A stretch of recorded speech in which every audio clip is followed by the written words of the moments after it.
So once you have the upper straps adjusted, the most important part is where the lumbar support hits you in your back. So if the straps up here are adjusted correctly, it should be supporting your low back.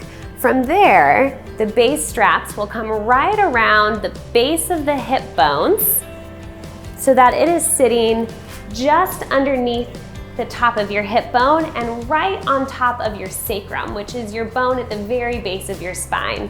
This will give support to the low back, the core, and the hips. So when you're wearing the Dorsum back support and doing things like bending or twisting, it's gonna just give you a little physical reminder to keep your back straight and keep your core active.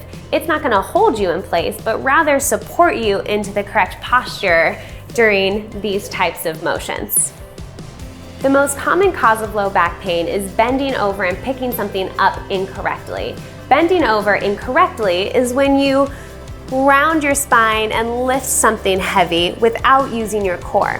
What the Dorsum Posture Aid allows you to do is bend with a straight back so that your spine maintains a neutral curvature without forcing you into any one motion. So it's gonna help you keep your core engaged and keep your spine neutral so that you can lift without injury.